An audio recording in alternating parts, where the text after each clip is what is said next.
Hi guys, welcome to Fishing Tackle channel. This is on a headboat called Angler's Deep Sea Fishing. This is a June 11th trip with my 9-year-old daughter.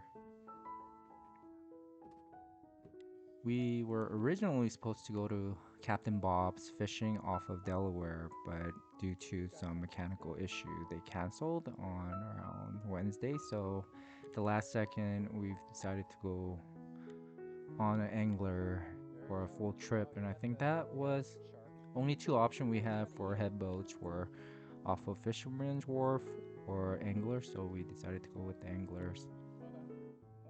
So here my daughter's first catch of the day using I think, an octopus leg. She was able to catch a conger eel, which was very surprising. For those that, if you're Asian, you would know this is called um, anago in Japanese. So if you, when you go to sushi bar and order saltwater eel or anago, this is exactly the fish they prep for you. So it's a good eat. On here, I wasn't sure what it was until one of the gentlemen next to me said it was a conger eel, and I was like, "How do you eat this?" And I realized, hey, this is the anago. It's a pretty pricey if you know how to prep it. Um, I struggle to fillet it, but I kind of filleted it enough to probably boil it with some dashi or steam it and put some um, sauce that they sell at a Asian market. So we'll probably eat it like how they would serve at a Japanese market. So here's my first catch. I decided to go with the drop shot. So this is a I have videos on this rig. It's a drop shot rig. One of the reason I go with this is when the boat is pretty packed, and if I want to avoid tangles, I go with this. I'll show you in a minute. You'll see some footages where I get tangled with this straight drop shot rig. Uh, it's really easy to get out of it to untangle. So that's one of the reason. And usually this will catch as much as I would catch with a clam or other squid bait. Only difference is that I get more keepers with this. But sometimes when bites are slow, this I could tell because they're not going to even nibble. But as soon as I drop it, just like any other bait, I get bites, I get nibbles. And a lot of time, if I do hook one, it's a pretty big fish. So that was I think 14-inch fish, 14 and a half. It's pretty good keeper, pretty good size. And then with that drop shot rig, I actually caught a flounder. I was tinkering, helping my daughter, and I wasn't able to film it, but I actually caught a keeper. It looked pretty small, but the deckhands, the mates, said I had a 17 or an inch more than a keeper size. So yeah, it worked out pretty well. And here's a tangle that you see. That's a given when you have um, full load of anglers on the boat. So that's one of the reasons with my daughter I tried to avoid it. I think my daughter tangled with the gentleman next to her. They're pretty patient and very nice about it. But I know it's frustrating, right? But that's one of the reasons, not for sake of my daughter, but I try to avoid it just because out of courtesy, right? I don't want gentlemen uh, like those gentlemen over there having to deal with tangle from a 9-year-old kid. But luckily, only one time it was her fault out of 8-hour trip, so that's pretty good. I'm very proud of her, and she's very self-conscious. And she would say, "Was it my fault?" And I would tell her, "No, you held bottom really well," and she did. I That was the basic thing I taught her. So when you're going fishing with your kids, make sure to practice a little bit. That's what I did. I didn't go out there to show her how to do it. I took her out to our deck in our house, and then I helped her how to fill the bottom and did some practice. So she knew exactly how to keep bottom and at the same time not let the slacks out too much. That's what a lot of people do. And for that tangle, it had nothing to do with my daughter. She, as you could see, she was able to pull up a fish, not a keeper, but the I think the gentleman was using a spinning wheel. And that's another thing. If you don't know, if you have trouble holding bottom or with slack with your line, probably avoid spinning reel because that will go out faster. And when you're using, if you're not using braid, like mono or something like that, it's going to have some memory, and the bottom, it won't hit the bottom as fast as the line comes out, and that line's going to kind of drift um, to the left or right and tangle with other people's lines. So spinning real, like, the one of the reason I taught my daughter how to use a conventional or bait cast from the beginning of fishing was so that she doesn't have to deal with that. So on this trip, like I said, she did a very good job keeping the line tight, um, and then holding the bottom and occasionally lifting it lightly. She was lifting way too much, but lifting lightly to know where her bottom was. So, like I said earlier, as soon as I knew there were flounder, I quickly changed my rigs and I went um, with the flounder rig with bucktails, and I quickly caught three straight. I think two straight on one drift and another one another drift, and then the drift slowed down a little bit. The water current, or the boat wasn't drifting as fast, and it just slowed down. And I went back to my drop shot rig. But in total, I think I caught about five. I've caught enough to get attention from the deckhand to put his net next to me. So there were fish there. I had one keeper out of 4 or 5 flounders that I caught. The one keeper I got here, I think I had a. I don't think I had a keeper, anyways. Oh no, no, no. I lost mine, and I quickly helped my daughter. She had a double. I think she had a short on top, and then something heavier. I mean, a keeper on the bottom one, I think. But oh, one thing I made a mistake was with the reel. She wanted to try another reel. I let her use one of my bait casts from Abu Garcia. The last one she used was a lot lighter. It was a 13 fishing. It's a super light bait cast, and she had no trouble. With this one, she had some trouble cranking it because of, I think, I'm not an expert, but as far as I know, the gear ratio was a little bit different. The one she used last fishing trip, she had a lot easier time using it because I think the gear ratio was up there in the 8 point or 7.5 per one. Vice this one, I think it was like 6.6, and that really matters too. So not only your ball bearing, but check your gear ratio. So higher it is, faster you'll be able to reel in the fish. And also knowing your drag for your reel makes it easier. If it's a higher drag poundage, then it will be a lot more easier to reel. Here she was struggling a lot because it was much slower to reel it up. We were fishing, I think, at least 100 to 150 feet, so it was quite deep in the water. But overall, anglers deep sea fishing, I recommend it like I would other fishing trip.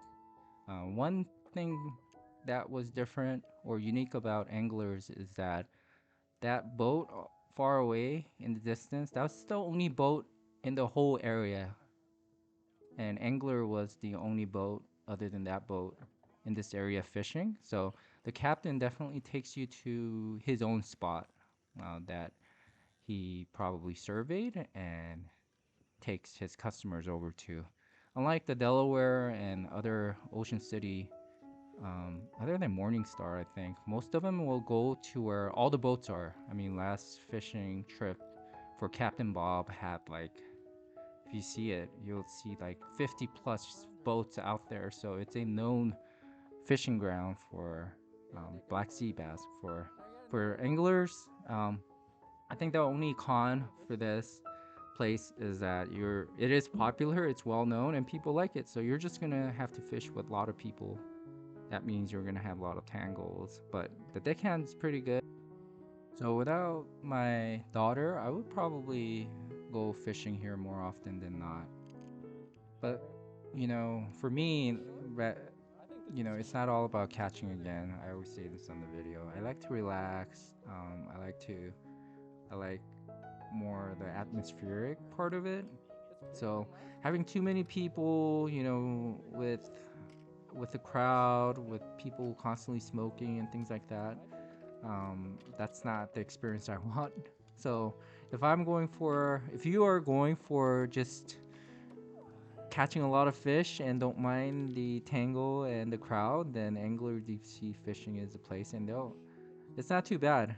Um, and the smoking wise too, I think someone was smoking weed or something like that on the boat, and the deckhand may have overheard my daughter's having issue with this, so he told me he went and told him to cut it out, especially when the kids are around. So that was that. The deckhand mates are pretty aware of what's going on and goes around talking to people and help out as much as it can. So they're awesome. And the captain, Chris, I believe, is also great. He isn't sitting um, and just looking at his phone. He comes out and check to make sure people are catching fish. And sometimes I've seen him in past trips. He's another captain that will take his rod out and drop it to see if he could catch it. If he's not catching, he knows no one else, there's no fish, or it's just not biting, and he'll quickly move us to the area. So they'll go with anchoring as well. So we started off with anchoring in a spot. The water wasn't moving enough, so he decided to quickly make adjustment and drift, and that's when people started catching a lot of fish. I don't know if anyone really limited, but um, my daughter is a pretty good judge of the fishing trip, and she said she had fun. She caught enough, and there were enough action for the day, so it was a good boat and a good trip. And here you go. Here's another flounder I caught. Not a keeper. Close. Like this one was smaller than the one before. So the first one I caught was on my jerk shad, Berkeley power bait jerk shad. I have videos on it. I highly recommend it. I caught a 17-inch or 18-inch or something like that on it on a drop shot, and then so I quickly switched to a flounder rig, which got me another 3 or 4 shorts. But there are definitely flounders out there. It's biting, so if you're looking for flounder fishing, right now is the time to catch it. A gentleman in the back caught a 24-inch flounder, and several other people caught flounders. So there's flounders out there in the deep sea fishing, not just in the bay. So get out there and start fishing. If you're wondering what rod I'm using a rod. That purple color rod is what I bought. I have a video, pure lure um, fishing rod from AliExpress. It only cost me like 80 bucks, I think. You could buy one for less, like 60 bucks if it's not a Fuji guide. The one I got is a Fuji guide. I don't think it really matters. You might be paying for the name, but it's a good rod. It looks like a light jigging rod, but it holds up to about 10-ounce um, sinker as well as like 6-ounce jig. So it's a good rod. And the reel I'm using on there is a 13 Fishing A3, I think, or is it A2? A3. I bought that from Amazon Warehouse for about 130 bucks. Retail, that's about over $200, like $250. So I got it for a pretty good deal. So it was a non-stop action for anglers deep sea fishing. I really enjoyed it, and my daughter really enjoyed it. I hope if you have kids, take an opportunity to take them out. I wouldn't recommend a full day fishing on their first trip. I did with my daughter, but it really teaches them um, helps them build character. I think helps them kind of have some patience and really enjoy the environment, be more aware of their environment, as well as appreciate the nature and also the the thrill of catching that fish that when it starts biting. So she really understands her already, and she's only 9. And even the deckhands, they're always impressed because she says they always swing by and compliment her on how she knows how to fish. She's not tangling as much as other fishermen, adult fishermen, and catching a lot more than other people.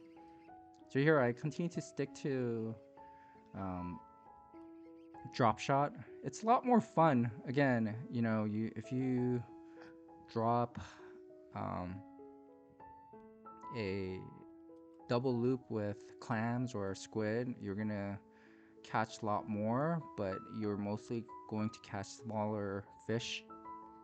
And if you use a drop shot with a jerk shad, power bait, and again, I have videos on it, most likely it's gonna weed out the small fish and go for a bigger one.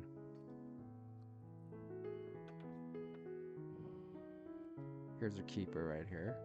Easy keeper, pretty close. So I think I measured this and it came out to be a little over 13 inches.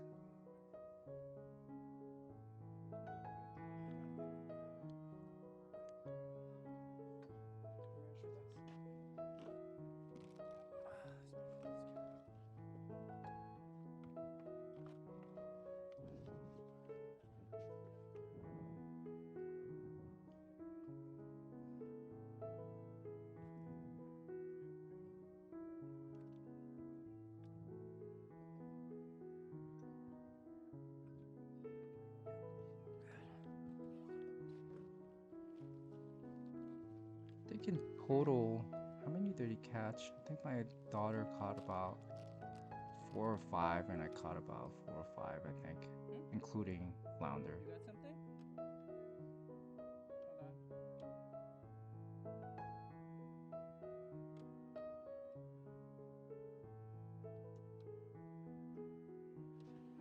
Bring it up.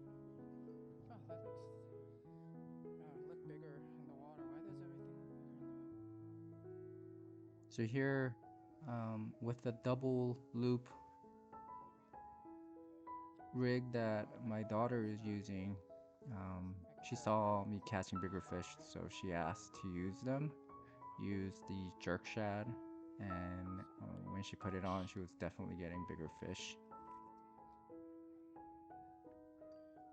Anyways, I hope you guys enjoyed this video, and if you did, please click that like button and subscribe for more videos like this. I'll continue to upload more videos. I think in a week or so I'll be fishing out in California for full day fishing, and I'll probably upload those soon too. I'll continue to upload tackle related. If you have any questions or comments, please feel free to leave them below, and I'll see you guys next time.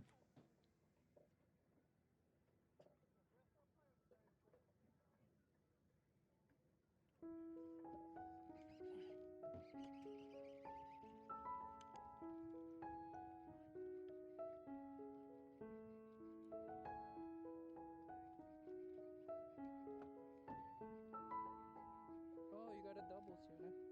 Oh, wow. Would you mind helping her out? Oh, no, never mind. Let me...